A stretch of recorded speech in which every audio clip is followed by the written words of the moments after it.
ఒకప్పుడు ఒక చిన్న గ్రామంలో రాము, సీత, గోపి అనే ముగ్గురు మంచి స్నేహితులు ఉండేవారు.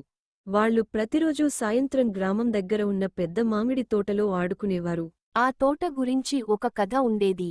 ఆ తోటలో ఒక దయ్యం ఉంటుంది అని పెద్దవాళ్లు చెప్పేవారు. అందుకే గ్రామంలో చాలా మంది పిల్లలు అక్కడికి వెళ్లడానికి భయపడేవారు.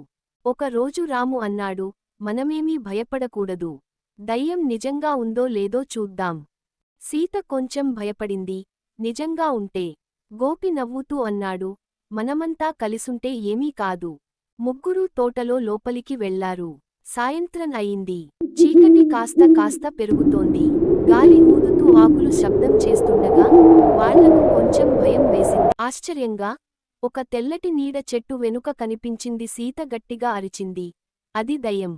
అప్పుడే ఆ నీడ దగ్గరికి వచ్చింది. కాని అది భయంకరంగా కాకుండా చాలా సున్నితంగా మాట్లాడింది, పిల్లలు, భయపడకండి. ముగ్గురు ఆశ్చర్యపోయారు. నా పేరు మాలతి. నేను ఒక మంచి దయ్యం. చాలా సంవత్సరాల క్రితం ఆమె ఆ తోటను కాపాడేది. చెట్లు, పక్షులు, జంతువులను రక్షించేది. మాలతి చెప్పింది, ఎవరూ చెట్లను కొట్టేయకుండా ప్రకృతిని కాపాడాలని నేను ఇక్కడ ఉంటున్నాను.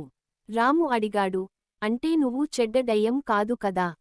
మాలతి నవ్వింది, లేదు, నేను మంచి దయ్యం. ఆ రోజు నుంచి పిల్లలు ప్రతిరోజు తోటకు వచ్చి చెట్లు నాటడం, చెత్త వేయకుండా శుభ్రం చేయడం మొదలుపెట్టారు. కొంతకాలానికి ఆ తోట మరింత అందంగా మారింది. గ్రామంలోని అందరూ పిల్లల్ని చూసి సంతోషించారు. సందేశం ఏందంటే, మనకు భయం వేసే ప్రతి విషయానికి చెడ్డదే అనుకోవాల్సిన అవసరం లేదు.